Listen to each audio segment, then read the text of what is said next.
professor Posidônio, amigo meu e amigo nosso, estamos aqui reunidos, comemorando de maneira muito simples, mas de forma cativante, o aniversário do professor Posidônio Queiroz.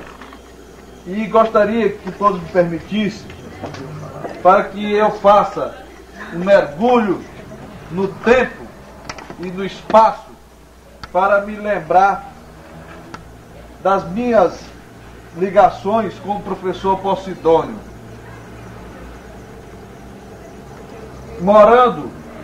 Nascido e morando na Praça Coronel Orlando, sempre conheci, desde criança, o professor Posidônio. E a ele me liguei afetivamente. E a mais recôndita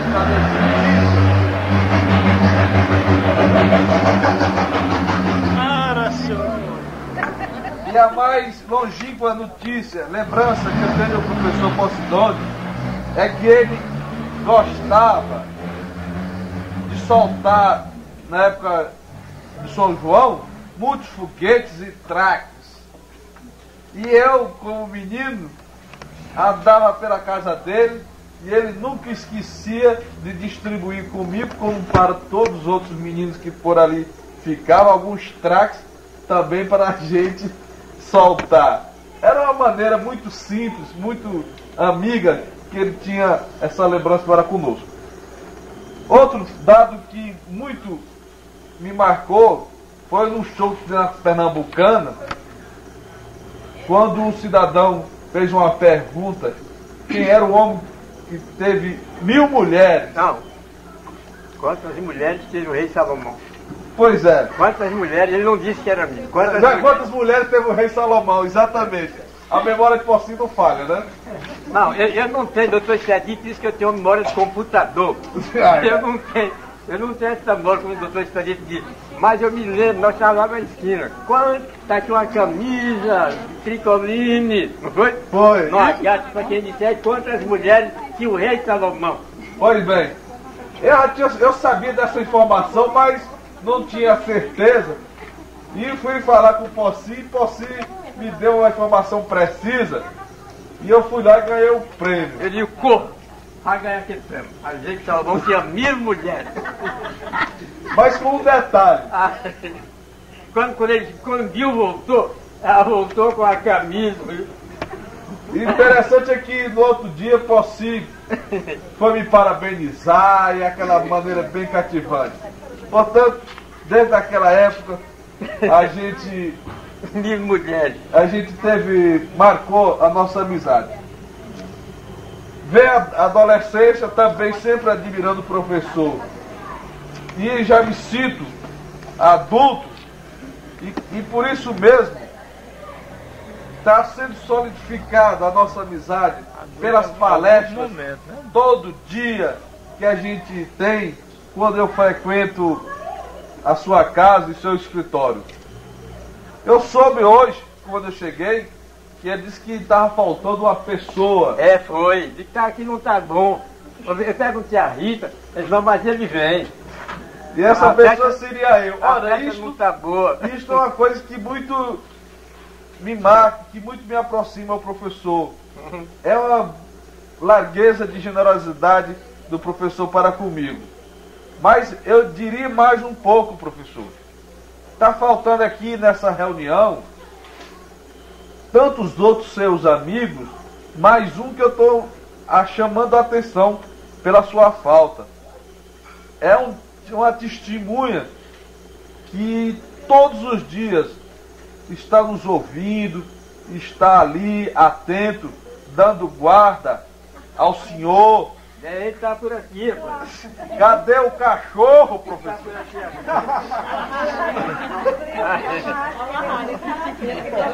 Então eu estou ouvindo aí os latidos dele, esse seu amigo. Às vezes o senhor conversa muito com ele. Ele está de castigo hoje? Não, às vezes, assim, às vezes, quando tem festa assim, manda botar lá, amarrá-la com lá, pra ele não estar aqui pelo meio e se aborrecer com alguém. Que diga Zé Camurim, que já mordeu o Zé. Zé Camurim não quer mais vir aqui, porque ele até pisou no cachorro um dia, dizendo não pisei não, nem bati nele, o cachorro quis morder, ou mordeu.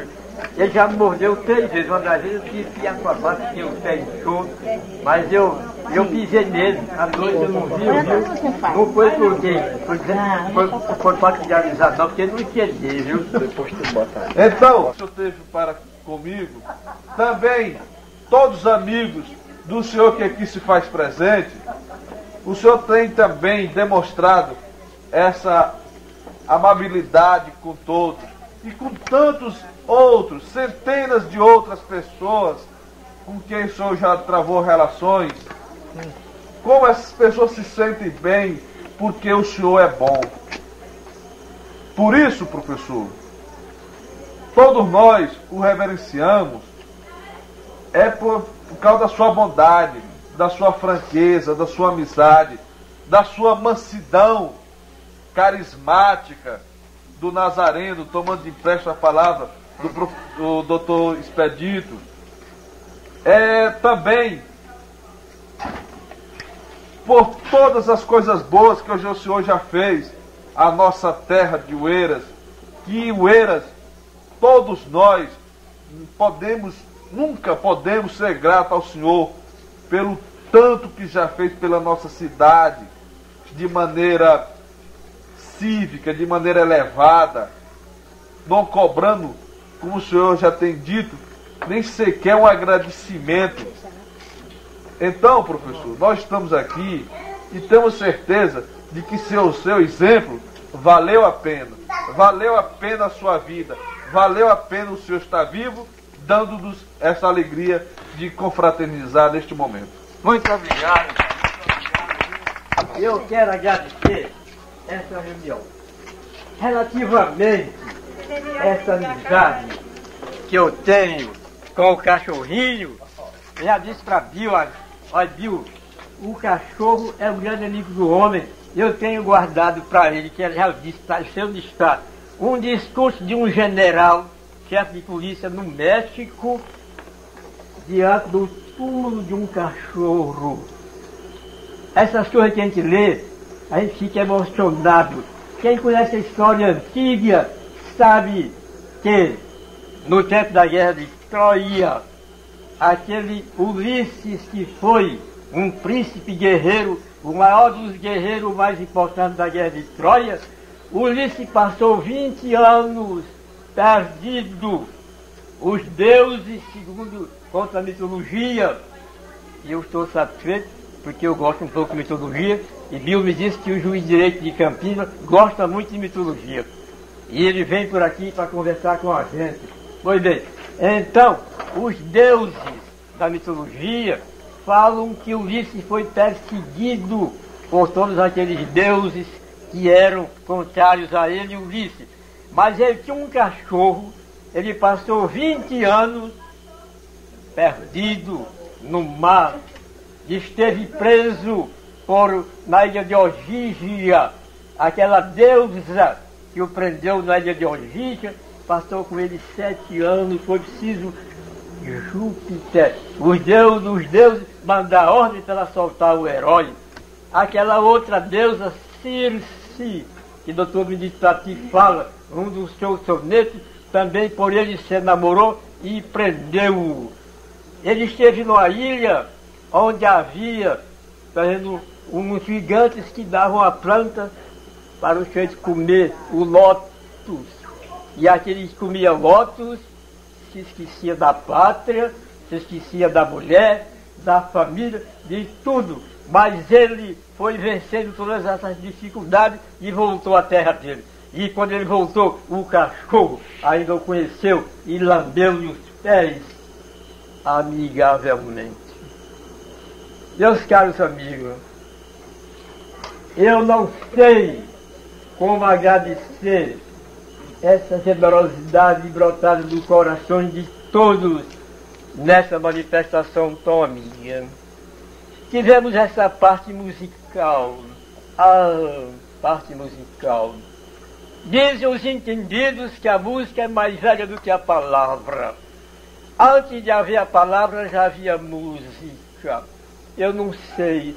Eu sei que nos seus compassos, nas suas melodias, a música nas suas frases, nos seus acentos, comove a gente de tal maneira que chega a transformar feras em homens.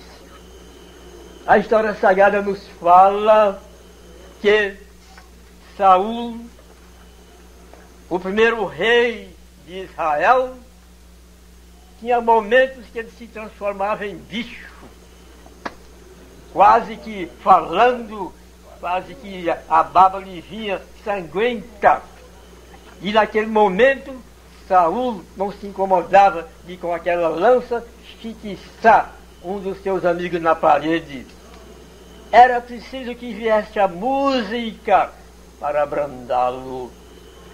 E a história sagrada nos diz, vinha aquele menino que era ainda um rapazinho, um bebê, uma criança quase adolescente, e vinha Davi, e com a sua harpa ia fazendo sons maravilhosos, concertados, e Saul ia abrandando, até que adormecia. Quando acordava, voltava, estava transferido em criatura. A música tem um poderio extraordinário. Dizem que a música amansa até a serpente. Até a serpente. Quem leu aquele livro do professor Morarrego, lançado há uns 3 ou 4 anos, vê como ele cita casos de amansamento de cobras pela música.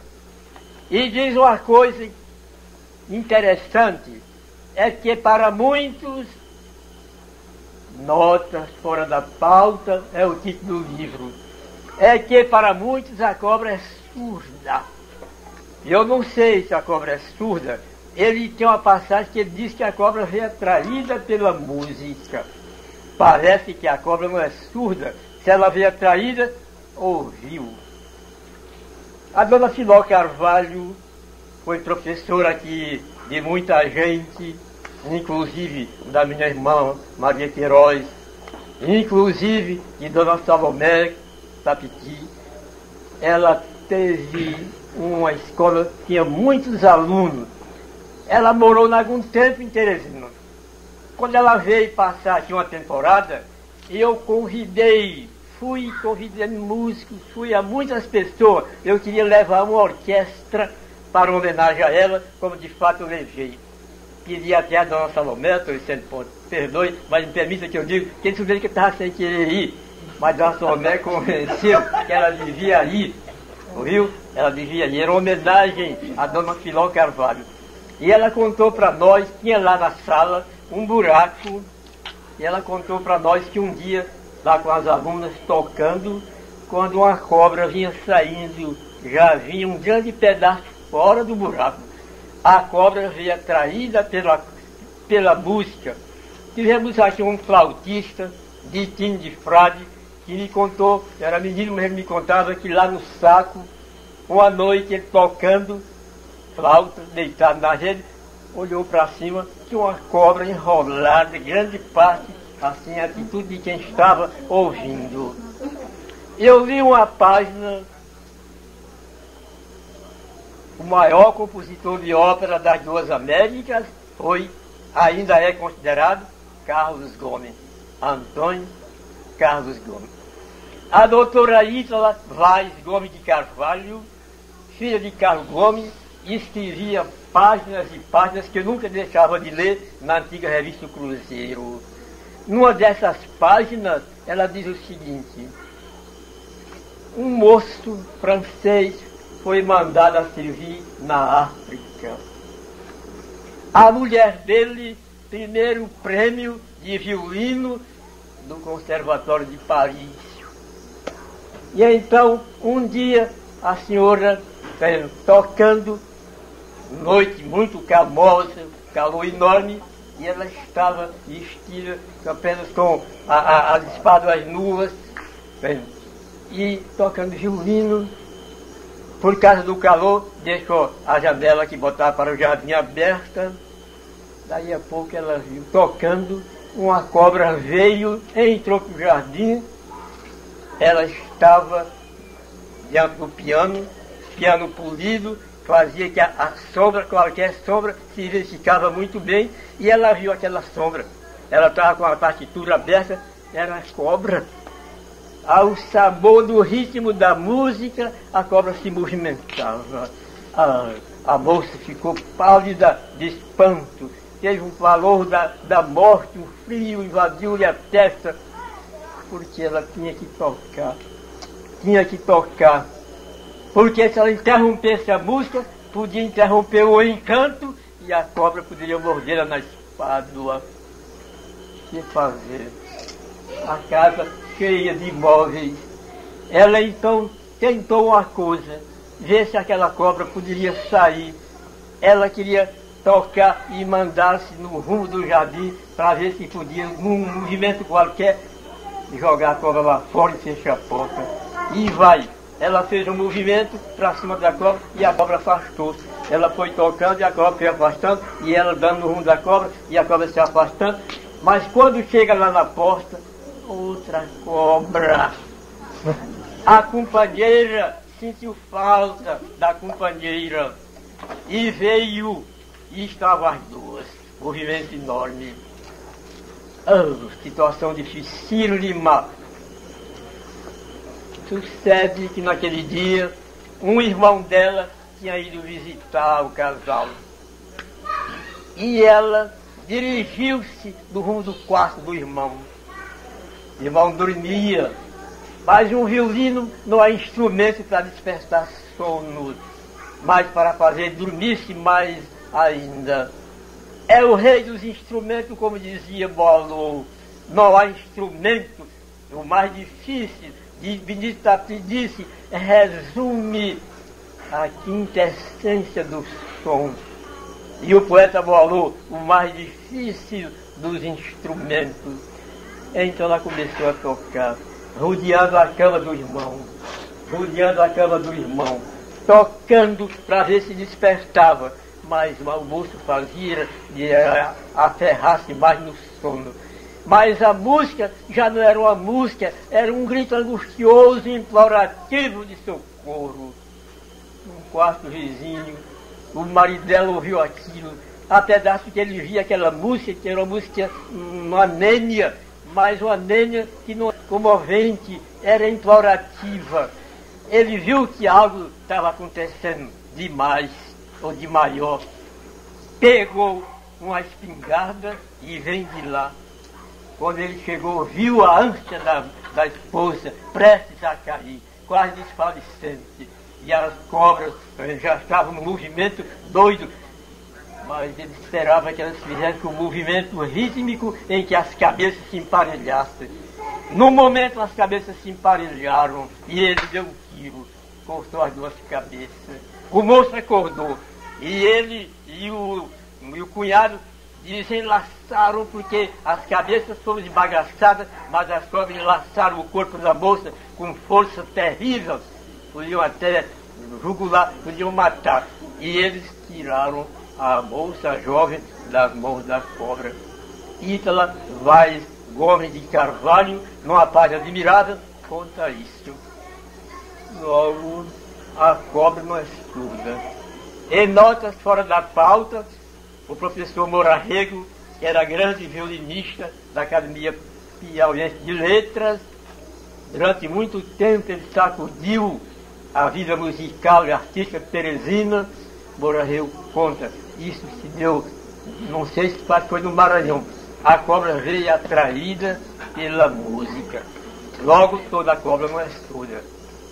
Eles dizem que a cobra é surda, que aqueles faquires lá da Índia, movimento, e que a cobra tem aquele movimento, mas é levado pelo movimento do faquir, mas que ela mesmo não escuta.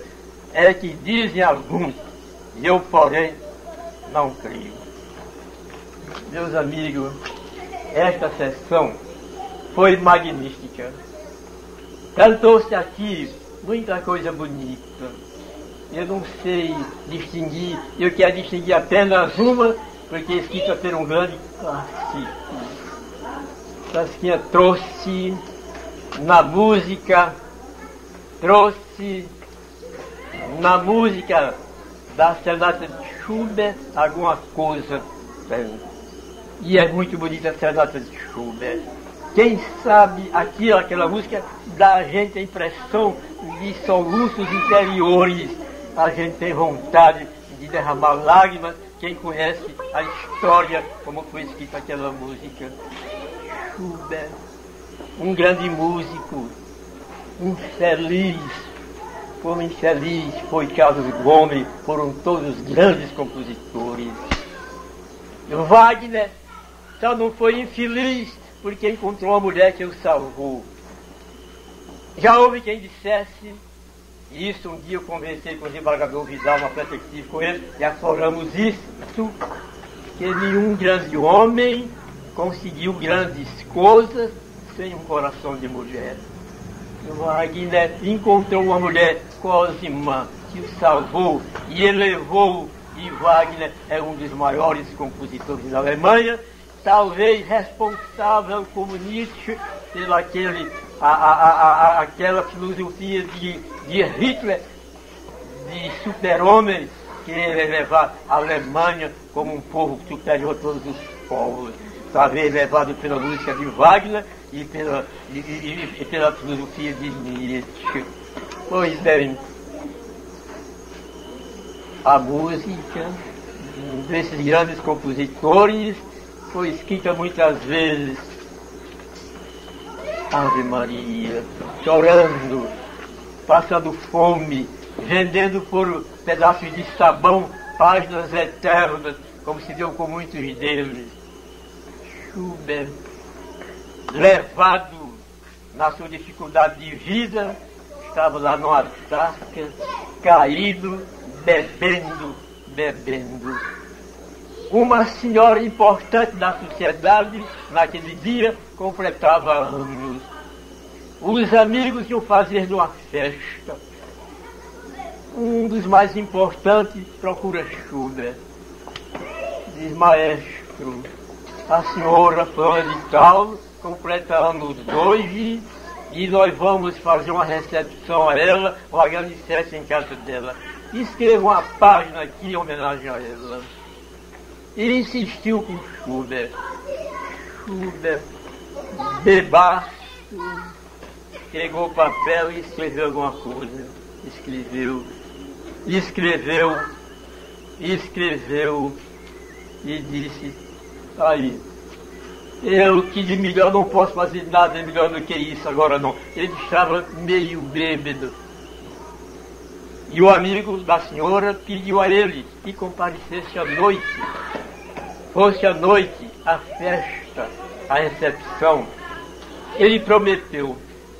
Mas à noite, salão cheio de convivas, luzes, muitas luzes, flores, e o pessoal todo: cadê o maestro? O maestro não vem.